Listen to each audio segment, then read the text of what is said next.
तो कहानी की शुरुआत में हम चार दोस्तों को एक गाड़ी में देखते हैं जिनकी उम्र थोड़ी ज्यादा थी और वो अपनी छुट्टियां गुजारने ट्रिप पर जा रही थी। वो अपने ही केबिन में रहने वाली थी जो पहाड़ के बिल्कुल ऊपर था और ये पूरा ही एरिया पहाड़ों से घिरा हुआ था जो जाहिर है बहुत खूबसूरत जगह थी। गाड़ी में एक औरत बैठी थी जिसका नाम डाई होता है। उसके साथ दो दोस्त थे और एक दोस्त का डॉग भी साथ जा रहा था। पर डाई के चेहरे को देखने से लग रहा था कि उसे जानवर खास पसंद नहीं है। अब कुछ देर के बाद वो अपने केबिन में पहुंच जाती है जो शहर के शोर से दूर बिल्कुल अलग था। अंदर पहुंचकर डाई के दोस्त कहती है कि हम जरा पास बने गांव में जा रही हैं, तो तुम भी डाई हमारे साथ चलो। पर वो ये कहकर मना कर देती है कि नहीं तुम लोग जाओ क्योंकि सफर में मैं काफी थक गई हूँ तो यही रुककर आराम करूंगी। वो दोनों इसके बाद मान लेती है और वहाँ से निकलने लगती है। पर अपने डॉग को वो डाई के पास ही छोड़ देती है। उनके जाने की थोड़ी देर के बाद डाई उनके डॉग से दोस्ती करने का सोचती है। वो उसके पास जाकर उसके ऊपर हाथ फेरती है पर जैसे डॉग ने पीछे मुड़कर देखा वो काफी डर गई क्योंकि उसे जानवरों की इतनी समझ नहीं थी। सुबह जब उसकी आंख खुली तो अपने दोस्तों के कमरे में चेक करने जाती है जो अभी तक वापस नहीं आई होती। वो सोचने पड़ गई, उसे दोनों की फिक्र हो रही थी, इसीलिए वो डॉग को लेकर उन्हें ढूंढने निकल जाती है। वो काफी दूर तक निकल आई थी पर आसपास उसे कोई भी दिखाई नहीं देता। जब ये आगे बढ़ रही थी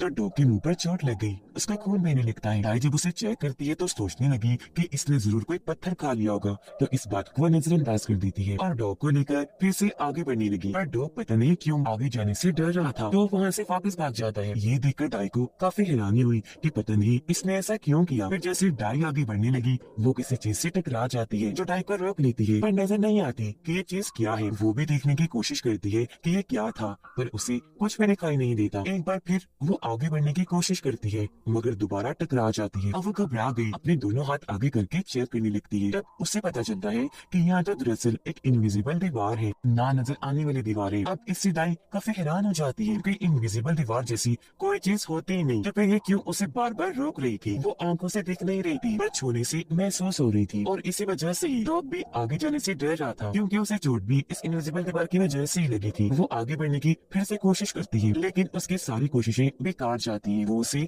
पार ही नहीं कर पा रही थी। ये देखकर डाई दूसरी तरफ जाने लगती है इस सोच के साथ कि शायद वहाँ कोई भी इनविजिबल दीवार ना हो। जब भी वहाँ पहुँचती है तो सामने एक फार्म को देखती है जिसमें एक बड़ा कपल था। उन्हें देखकर डाई को तसल्ली हुई पर जैसे वो आगे बढ़ने लगी एक बार फिर किसी और इनविजिबल दीवार से टकरा जाती है। वो समझ गई थी कि इस तरह की दीवार इस पहाड़ के हर तरफ है। डाई अब इनविजिबल दीवार पर हाथ मारकर उस बूढ़े कपल को आवाज लगाती है पर हैरत उन्हें कुछ भी सुनाई नहीं देता। फिर अचानक डाई चौंक गई क्योंकि उसी फार्म में गड़बड़ लग रही थी। वो दोनों को गौर से देखती है, उससे पता चला कि वो बूढ़ा कपल काफी देर से एक ही पोजीशन में रुका हुआ है। दोनों ने एक बार भी खुद को हल्का सा भी नहीं हिलाया। ऐसा लग रहा था जैसे उन दोनों के लिए वक्त जैसे रुक गया हो क्योंकि उनके आसपास की हर चीज हिल रही थी सिवाय उन दोनों के। ये देखकर अब डाई को डर लगने लगा था। वो धीरे धीरे पीछे हटने लगी। फिर थक हारकर वो वापस अपने केबिन में आ गई। डर तो उसे लग ही रहा था पर फिर भी वो सो जाती है। रात को उसे बड़ा सपना आया जिसमें वो देखती है कि वो इनविजिबल दीवार उसे ऐसे अपने कैद में रख रही है कि वो फैलते फैलते उसकी केबिन तक आ गई। उसे लग रहा था कि ये दीवार मुझे इस तरह कैद कर लेगी कि अपने अंदर जकड़कर मार देगी। ये सोचकर वो काफी दुखी हो गई, जोर जोर से चिल्लाने लगती है जिसके अगले ही पल एक झटके से उसकी आंख खुल गई। उसे तसल्ली हुई ये देखकर कि मैं बस सपना देख रही थी। सुबह को वो दोबारा इनविजिबल दीवार को देखने जाती है इस उम्मीद के साथ कि शायद वो वहाँ से चली गई होगी, लेकिन अभी भी वो वैसी की वैसी ही थी। वो फार्म हाउस के भी पास गई मगर इस बार वो बूढ़े कपल को दूरबीन से देखती है जो अभी तक उसी पोजीशन में रुके हुए थे। तब डॉग दूसरी तरफ भागने लगा। उसे देखकर डाई भी पीछे पीछे भाग जाती है जहाँ वो कुछ दूरी पर डॉग के साथ एक गाय को खड़ा देखती है जो ब्राउन रंग की प्यारी सी गाय थी। वो गाय को देखते ही उसकी तरफ बढ़ने लगी। ये देखकर वो काफी डर गई। उसे कुछ समझ नहीं आती कि कहाँ भागो, लेकिन वो गाय उसे कुछ नहीं कहती बल्कि एक जगह रुककर घास खाने लगी और अब वो भी गाय के पीछे पीछे जाने लगी। ये देखकर वो उसे अपने कैबिन में ले आई क्योंकि वो अब उसका घर बन चुका था। अब एक तरह से वो इस गाय को अपने लिए मुसीबत ही समझ रही थी क्योंकि उसकी भूख मिटाने के लिए गाय को हर रोज उसके लिए घास लाना होगा। पर क्योंकि वो बेचारी भी अकेली थी तो गाय को भी वो अपने साथ ही रखने का फैसला करती है। वो गाय का दूध निकालने लगी। फिर गाय का दूध पीकर वो आज तो अपनी भूख मिटा लेती है पर उसे इस बात की फिक्र हो रही थी कि धीरे धीरे खाना यहाँ पर खत्म हो रहा है। अगली सुबह जब गाय जागी तो उसे एक आइडिया आया। वो अपनी दोस्त की गाड़ी के जरिए इस दीवार को पार करने का सोचती है। वो गाड़ी में बैठकर जोर से उसे दीवार से टकरा देती है जिससे गाड़ी का अगला हिस्सा पूरी तरह तबाह हो जाता है और तो गाय के सर पर भी चोट लगी, लेकिन इससे इनविजिबल दीवार को कुछ नहीं हुआ। हल्की से खरोच भी नहीं आई उस पर। वो वैसी की वैसी ही रही। अब गाय को दीवार के उस पार एक गाड़ी खड़ी हुई दिखाई दी पर इसका कोई फायदा नहीं था क्योंकि उसके अंदर भी कोई नहीं था। इन हालात की वजह से वो बेचारे काफी मायूस हो गई, इसलिए वापस अपने केबिन में आ जाती है और फूट फूट कर रोने लगी, क्योंकि उसे अब तक अंदाजा हो गया था कि मैं यहाँ से कभी नहीं निकल पाऊंगा। अब जाहिर है इन हालात में अच्छा भला इंसान भी हिम्मत हार जाता है। वो इस कदर मायूस हो गई थी कि उसके दिमाग में उल्टे सीधे ख्याल आने लगे। वो हर रोज ढेर सारे घास काट कर अपनी गाय को लाकर खिलाती है और उसका दूध पीकर अपना गुजारा चलाती है जिंदा रहने के लिए। ऐसे उसने यहाँ गर्मियाँ गुजार दी, मतलब वो पिछले 3 महीने से यहाँ फंसी हुई है। अब वो सब्जियां उगाने का सोचती है। वो केबिन के सामने वाली जमीन खोद कर वहाँ अलग अलग तरह की सब्जियां उगा देती है, जो ढूंढ कर वो पहाड़ों के ऊपर से लाई। दाई हर दिन गुजरने के बाद कैलेंडर पर उस दिन निशान लगा देती है और सारा दिन जो उसने किया होता है वह सब कुछ कागज पर लिखा करती थी। अब क्योंकि वो जानवरों के साथ रह रही थी, तब जानवरों के बारे में उसे काफी कुछ पता चल चुका था और उनके साथ अच्छे से घुल मिल भी गई थी। अब एक दिन यहाँ बहुत तेज बारिश होने लगी। दाई जब अपने केबिन में बैठी थी तो उसे बारिश से किसी की आहट महसूस हुई। उसने जब बाहर जाकर चेक किया तो वहाँ केबिन के बाहर एक बिल्ली बैठी थी, जो बेचारी बारिश में काफी भीगी हुई थी। दाई उसे केबिन के अंदर ले आती है और उसे अच्छे से साफ करके एक जगह पर बिठा देती है। वह बिल्ली भी इनकी तरह ही अकेली थी,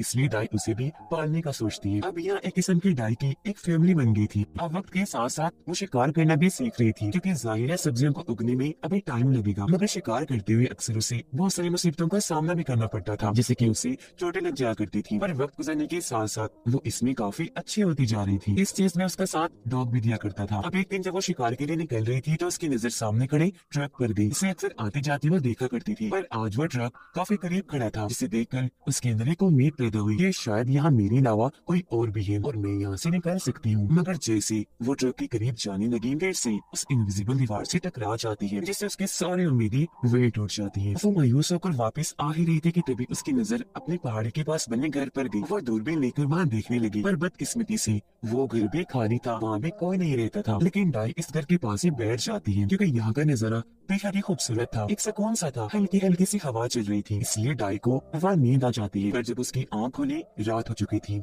इसलिए वो वापस अपने केबिन में आ जाती है, जहाँ उसने देखा कि मेरी बिल्ली ने बच्चा दिया है, जो बिल्कुल सफेद और प्यारा है। दाई उसे गोद में उठाकर प्यार करने लगी, क्योंकि अब उसकी फैमिली में एक और मेंबर आ गया था। वो काम पर लग गई, उसके हाथों में छाले तक पड़ जाती है। उसे यहाँ पर 6 महीने गुजर गई थी और अब यहाँ पर सर्दियाँ आ गई थी। बाहर हर तरफ बर्फी बर्फ पड़ी थी। उसे पता चला कि मेरी बिल्ली का बच्चा ऐसे ही इतनी ठंड में बाहर निकल गया है। अब दाई को उसके लिए फिक्र होने लगी, क्योंकि ऐसी ठंड में वो ज्यादा देर तक जिंदा नहीं रहेगा। तो रात के वक्त लालटेन लेकर उसे ढूंढने निकल जाती है, पर कुछ दूर जाने पर उसे बिल्ली का बच्चा मरा हुआ मिलता है। और क्योंकि वो उसे बहुत प्यारा था, इसीलिए वो बहुत दुखी हो गई, रोने लगती है और वहीं उसे दफनाकर वापस केबिन में आ जाती है। और आज जो कुछ भी हुआ हर दिन की तरह उसे भी किताब में लिख देती है। अब हर गुजरते दिन के साथ दाई बदलती तो जा रही थी, पर उसने कभी भी इनविजिबल दीवार को चेक करना नहीं छोड़ा। अगले दिन उसकी गाय का बच्चा होता है, जो बिल्कुल अपनी माँ जैसे रंग का था और बहुत प्यारा भी। बिल्ली के बच्चे के मरने के बाद दाई की जिंदगी में जो कमी आई थी, आज वो पूरी हो गई और अब यहाँ उसे रहते रहते पूरा 1 साल हो गया था।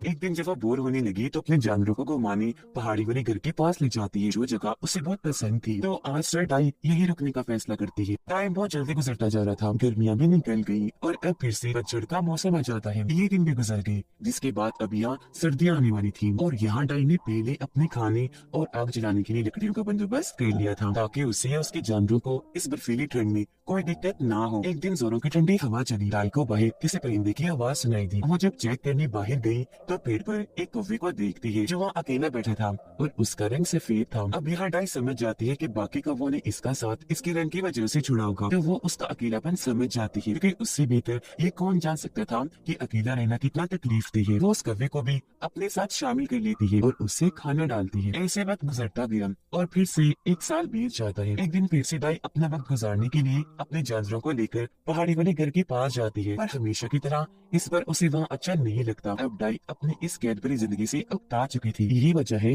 कि अब उसे यहाँ का सब कुछ बेकार लग रहा था। उसे अजीब सा महसूस हुआ, तो वो अपने जानवरों को लेकर वापस अपने केबिन में आ जाती है और अब यहाँ उसे 3 साल गुजर गई थी। एक दिन वो अपने डॉग के साथ शिकार करके वापस आ रही थी, तब उसे अपने गाय के बच्चे के चिल्लाने की आवाज आती है, जो सुनकर वो घबरा गई। वो भी जल्दी से भागी और उसका डॉग भी आकर देखती है कि कोई आदमी हाथ में कुल्हाड़ी लिए गाय के बच्चे को मारने की कोशिश कर रहा है। उसे कुछ समझ नहीं आती कि क्या करूँ। वो जोर से चिल्लाती है। वो इनविजिबल दीवारें ऐसी है जिसके अंदर आना तो इंसान के बस की बात है, पर यहाँ से निकलना किसी के बस की बात नहीं। वो आदमी फिर भी कुल्हाड़ी नहीं छोड़ता, हालांकि डॉग भी उसे रोक रहा था, उसके हाथ पर काट लेता है, पर वो आदमी तो उसे मारने के लिए जैसे पागल ही हो गया था। गाय को कुछ समझ नहीं आता, वो वहाँ से अपने केबिन की तरफ भाग जाती है और जल्दी से अपने गन लेकर बाहर आ गई, लेकिन आने में उसे देर हो गई थी क्योंकि तब तक उस आदमी ने गाय के बच्चे के साथ साथ डॉग को भी मार दिया था। ये देख वो जैसे पागल ही हो गई, अपना कंट्रोल खो देती है, उस आदमी की तरफ गन करके उसके सीने में गोली मारती है, जिससे वो वही मारा जाता है। ऐसे भी जब उसका गुस्सा ठंडा नहीं होता तो वो उस आदमी की लाश को